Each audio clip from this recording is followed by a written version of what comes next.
మంగళవారం ఏలూరులో జరిగిన వైసీపీ ఆత్మీయ సమావేశంలో మాజీ మంత్రి కారుమూరి నాగేశ్వరరావు మాట్లాడిన మాటలపై టీడీపీ రాష్ట్ర కార్యనిర్వాహక కార్యదర్శి కనపత్రి శ్రీనివాసరావు మద్దిరల మేని పోలీసులకు ఫిర్యాదు చేశారు. కారుమూరి గుంటూరు యువతల వాళ్లను ఇంట్లో నుంచి లాక్ కొడతాము, గుంటూరు అవతల వారిని నరికి పారేస్తామని పరుష పదజాలంతో మాట్లాడారని టీడీపీ నాయకులు గుంటూరు వెస్ట్ డీఎస్పీకి ఫిర్యాదు చేశారు. పోలీస్ అధికారులు వెంటనే స్పందించి మాజీ మంత్రిపై కేసు నమోదు చేసి చర్యలు తీసుకోవాలని కోరారు.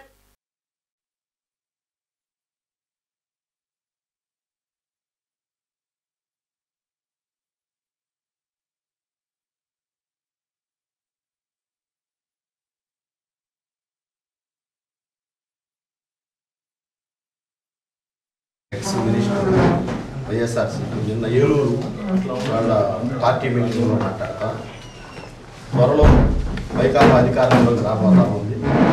వచ్చిన తర్వాత మేము ఎవరిని వదిలిపెట్టాం, గుంటూరు అవతల నుంచి ఇళ్లలోంచి లాక్కొచ్చి కొడతాం టీడీపీ నాయకుల్ని కార్యకర్తల్ని, గుంటూరు యువతల వాళ్ళందరినీ నరికేస్తాము అని చెప్పేసి కొద్దిగా ఆ విధంగా బెదిరించే విధంగా ధోరణిలో మాట్లాడాడు. ఇది పద్ధతిగా కంప్లైంట్ ఇవ్వడానికి వాళ్ళ వచ్చాము. అతని మీద మీరు కేసు నమోదు చేసి కఠినమైన చర్యలు, ఎందుకంటే గొడ్డలతో నరుకుతామని చెప్తా ఉన్నాడు. అతను ఆ విధంగా మాట్లాడుతూ ఉన్నారు. అది ప్రజాస్వామ్యానికి మంచి పద్ధతి కాదు. ఒక మాజీ మంత్రి హోదాలో ఉండి ఆ విధంగా మాట్లాడటం మంచి పద్ధతి కాదు. తన కంప్లైంట్ రిజిస్టర్ చేసి నోటీసులు ఇచ్చి అతని మీద ఎఫ్ఐఆర్ ఫైల్ చేయాలని కోరుతాం.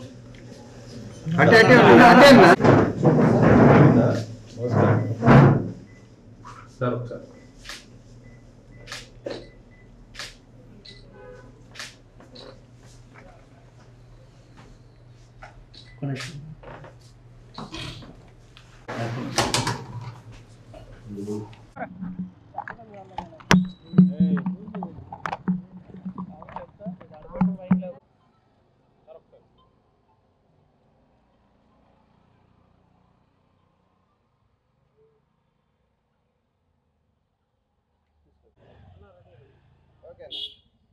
మాజీ మంత్రి ఏదమ్మా ఎండలో వస్తుందా మెరుస్తూ ఉన్నావు.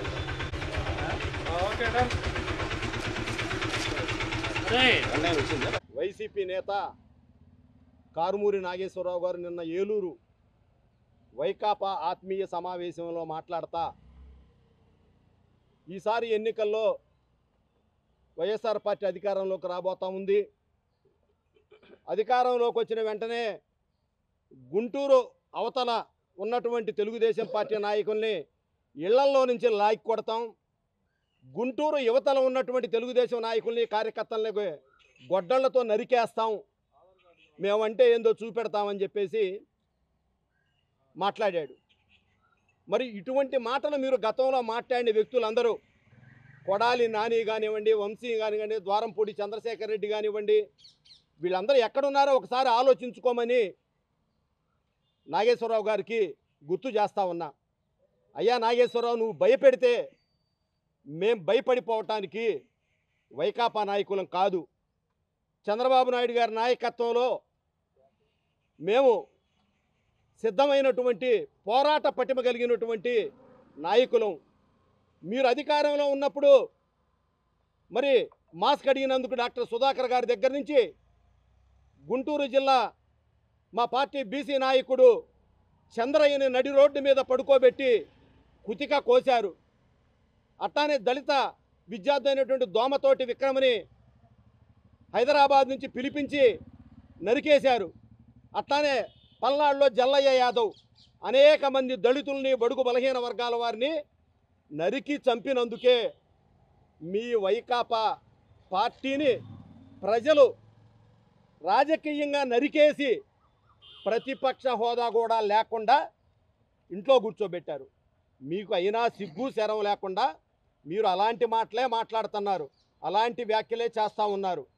కాబట్టి వచ్చే ఎన్నికల్లో జగన్మోహన్ రెడ్డికి 11 కావు కదా, 2 కూడా మీ వ్యవహారం ఎలా ఉంటే 2 కూడా రావని హెచ్చరిస్తూ ఉన్నా. మీ ఉడత ఊపులకి మేము భయపడే నాయకులం కాదు. ఆ విషయం గత 5 సంవత్సరాల్లో మీరు తెలుసుకున్నారు కదా, ఇక ఒళ్ళు దగ్గర పెట్టుకొని మాట్లాడండి. రెండోది, నిన్న జగన్మోహన్ రెడ్డి ఇంకా అతను కుట్రలో కుయుక్తలో మారటల్లా ఇంకా కోడికత్తి డ్రామాలు, గులకరాయి డ్రామాలు ఆడుతూ ఉన్నాడు.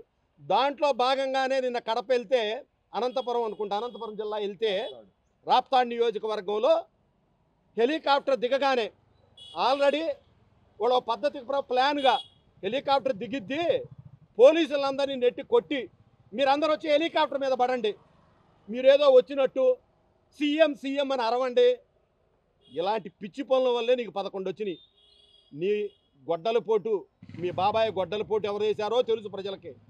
కోడికత్తి డ్రామా తెలుసు, గులకరాయి డ్రామా తెలుసు, అన్నీ తెలిసి నిన్ను బెంగళూరులో కూర్చోమంటా ఉన్నారు. కాబట్టి ఇలాంటి పిచ్చి పిచ్చి ప్రలాపనలు మాని, నీకు ఏదైనా దమ్ము ధైర్యం ఉంటే, నీకేదో 11 సీట్లు వచ్చినాయి, ఆ 11 మంది అసెంబ్లీకి వచ్చి ఏదైనా ప్రజా సమస్యల మీద మీరు మాట్లాడితే గౌరవం ఉంటుందని చెప్పి ఈ సందర్భంగా హెచ్చరిస్తా ఉన్నా. అయ్యా జగన్మోహన్ రెడ్డి, నీ కుయుక్తులు మానుకో. నువ్వేదో రాప్తాడు పోయి పోలీసులను బట్టలొప్పదీసి కొడతాను, ఏంటి నువ్వు బట్టలొప్పదీసేది? అయినా బట్టలొప్పదీసి ఏం చూస్తా? పద్దావులు బట్టలొప్పదీస్తా అంట. అదేం అలవాటు నీకు? నాకు అర్థం కాదు. మొన్న కూడా ఎక్కడో బట్టలొప్పదీస్తానంటావు. పోలీసులు నిన్నటిదాకా నీ దగ్గర పనిచేసిన పోలీసులు వాళ్ళు ఐఏఎస్ ఐపీఎస్ అధికారులు, నీ పుణ్యం అంట 3 ఐపీఎస్ అధికారులు విజయవాడలో సస్పెండ్ అయ్యారు. నువ్వేంటి పోలీసులు సప్త సముద్రాల చాటు ఉన్నా కూడా నేను పట్టుకొస్తానంటున్నావు? వచ్చే ఎన్నికల లోపు నీ వైకాపా పార్టీ అంతరించిపోయిన ప్రాంతీయ పార్టీల జాబితాలోకి చేరనుంది. నువ్వు రాజమండ్రి కానీ రాజమండ్రి కానీ చెంచల్గూడ జైల్లో కానీ శాశ్వత ఖైదీగా సేద తీరతామని ఈ సందర్భంగా తెలియజేస్తున్నా, హెచ్చరిస్తా ఉన్నా. ఇటువంటి రెచ్చగొట్టినటువంటి మాటలకి మేము ఇవాళ మా తెలుగుదేశం పార్టీ తరఫున డిఎస్పీ గారికి కంప్లైంట్ ఇవ్వటం జరిగింది. ఆయన మీద కేసు నమోదు చేసి ఆయన్ని అరెస్ట్ చేసి కఠినంగా శిక్షించాలని చెప్పేసి తెలుగుదేశం పార్టీ తరఫున, గుంటూరు జిల్లా తెలుగుదేశం పార్టీ, రాష్ట్ర తెలుగుదేశం పార్టీ తరఫున మేము డిమాండ్ చేస్తూ ఉన్నాం. కంప్లైంట్ ఇచ్చాము, కేసు కడతామన్నారు డిఎస్పీ గారు. విచారించి ఆ సీడీలు అవన్నీ కూడా అందజేయడం జరిగింది. నిన్న జగన్మోహన్ రెడ్డి అనంతపురంలో జరిగినటువంటి లింగమన్న హత్య గురించి ఆయనను పరామర్శించడానికని చెప్పి వెళ్ళాడని చెప్పి చెప్పడం జరిగింది. ఆయన నేను వెళ్ళినటువంటి పద్ధతి చూస్తే బల ప్రదర్శనకి వెళ్ళాడు తప్పితే ఆయన్ని పరామర్శించటానికి కాదని చెప్పి కూడా ఈ సందర్భంగా తెలియజేస్తూ ఉండ. కొన్ని వేల మందిని నువ్వు డబ్బులు ఇచ్చి పోగు చేసి నువ్వు అక్కడికి తీసుకుని వెళ్ళాల్సిన అవసరం ఏముందని చెప్పి కూడా ఈ సందర్భంగా నిన్ను నేను ప్రశ్నిస్తూ ఉండా. నీ టైంలో ప్రజాస్వామ్యాన్ని కూనీ చేసావు. స్వేచ్ఛగా ఏ మనిషి కూడా తిరిగేటువంటి పరిస్థితి లేదు. ఎంతమందిని మీరు హత్యలు చేశారు, ఎంతమందిని మీరు జైలు పాలు చేశారు, మీరు అక్రమంగా అన్యాయంగా ఎంతమందిని జైలు పాలు చేశారు. ఈ రోజున మా నాయకుడు అధికారంలోకి వచ్చి 11 నెలలు అవుతుంది. మేము గతంలో ఎవరైతే భయంకరంగా ఇబ్బంది పెట్టారో వాళ్ళు చట్టబద్ధంగా ఒకళ్ళిద్దరు మాత్రమే మరి జైలు పాలు అయ్యారు తప్పితే ఈరోజు మేము కక్ష కట్టి, మా నాయకుడు కక్ష కట్టి ఏ ఒక్కరిని కూడా జైలు పాలు చేసినటువంటి పరిస్థితి లేదు. నిన్న నాగేశ్వరరావు గారు మాజీ మంత్రి ఆయన మాట్లాడినటువంటి తీరు, గుంటూరులో వాళ్ళని అటోళ్ళని ఇటోళ్ళని బట్టలోట తీసి కొడతానంటాం, హత్యలు చేస్తానంటాం, తిరగనిందంటాం. ఈ రోజున మేము చెప్తున్నాం, మేము గనక ఉగ్ర రూపం దాలిస్తే ఏ ఒక్క వైసీపీ వాడు కూడా రోడ్డు మీద తిరిగేటువంటి పరిస్థితి లేదు. మేము చేతకాక గాజులు వేసుకొని కూర్చోలా. మా నాయకుడు క్రమశిక్షణకి మారుపేరు. నారా చంద్రబాబు నాయుడు గారు ఏది చేసినా చట్టబద్ధంగా జరగాలే తప్పితే మీరు ఎక్కడ కూడా ఆవేశాలకు లోను కావద్దు. మీరు ఏ పరిస్థితిలో కూడా వైలేషన్కి ఎక్కడ కూడా మీరు తావు లేకుండా మీరు క్రమశిక్షణతో ముందుకెళ్ళండి. చట్టం తన పని తాను చేసుకుపోతుందని చెప్పి మా నాయకుడు చెప్పాడు. అందుకే మేము 11 నెలల నుంచి కూడా వాళ్ళు ఇటువంటి, ఇప్పుడు నాగేశ్వరరావు మాట్లాడుతూ ఉన్నాడు, ఇటువంటి దుర్మార్గులు మాట్లాడుతున్నా ఈ రోజు వరకు వాళ్ళని మేము ఎటువంటి పరిస్థితుల్లో కూడా మాట్లాడేటువంటి పరిస్థితి లేకుండా పోయింది. అదే గనక వాళ్ళు మాట్లాడినట్టే కనుక మేము గనక మాట్లాడితే ఒక్క వైఎస్సీపీ నాయకుడు కూడా ఈ రోడ్డు మీద తిరిగేటువంటి పరిస్థితి లేదు. ఈరోజు నేను చెప్తున్నా, జగన్మోహన్ రెడ్డికి ప్రజల పక్షాన నువ్వు నిలబడేటువంటి వ్యక్తి అయితే, ప్రజాస్వామ్యాన్ని నువ్వు కాపాడేటువంటి మనస్తత్వం నీకు అనుకుంటే నువ్వు అసెంబ్లీలోకి రా. నువ్వు ప్రజల పక్షాన ఉండి నువ్వు మాట్లాడు. నీకు దమ్ము ధైర్యం ఉంటే నీకు కేవలం 11 సీట్లు వచ్చింది. నీ ప్రతిపక్ష హోదా ఎట్ట వచ్చిందయా? నీ ప్రతిపక్ష హోదా నీకు రాదని నీకు తెలుసు కదా. నువ్వు నాటకం ఆడుతావు, కాకపోతే నువ్వు నాటకాలు ఆడుతున్నావు. నీకు దమ్ము ధైర్యం లేదు. నువ్వు 24 గంటలు నువ్వు అసెంబ్లీలోకి వచ్చి నీకు దమ్ము ధైర్యం ఉంటే నువ్వు మాట్లాడు. నీకు సిగ్గు లేదు. ఎందుకు లేదు? నువ్వు అక్రమాలు చేసావు, అన్యాయాలు చేసావు, హత్యలు చేయించావు, దుర్మార్గాలు చేయించావు. నీకు ఆ ధైర్యం లేదు, నీకు మాట్లాడే స్థితి లేదు. అసెంబ్లీలో మాట్లాడేటువంటి శక్తి నీ దగ్గర లేదు. నువ్వు మా చంద్రబాబు నాయుడు గారిని అసెంబ్లీలో కొడాలి నాని ఏం మాట్లాడాడు, వంశీ ఏం మాట్లాడాడు అంటే మా చేత కాదా వాళ్ళని తరవటం? నీకు సిగ్గు లేదు. నీకు ఇప్పటికైనా కానీ ప్రజల పక్షాన్ని నీకు నిలబడేటువంటి మనస్తత్వం నీకు అనుకుంటే అసెంబ్లీకి రా. అసెంబ్లీలో నువ్వు మాట్లాడు ప్రజల పక్షాన. అంతే తప్పితే నీవు రేపొద్దున్న జరగనున్నటువంటి ఎలక్షన్లో నీ సీటును కూడా నువ్వు గెలవలేవు. మా మిత్రుడు చెప్పాడు 2 సీట్లు వస్తాయని. ఆయన కూడా గెలవలేడు. జగన్మోహన్ రెడ్డి కూడా గెలవడు. ఒక్క సీటు కూడా వచ్చేటువంటి పరిస్థితి లేదు. చాప చుట్టుకొని వెళ్ళిపోవటమే, నువ్వు జైల్లో ఉండటమే. నీకు ఇక వైఎస్ఆర్సీపీ ఈ యొక్క రాష్ట్రంలో కనపడేటువంటి పరిస్థితుల్లో లేదు. క్లోజ్.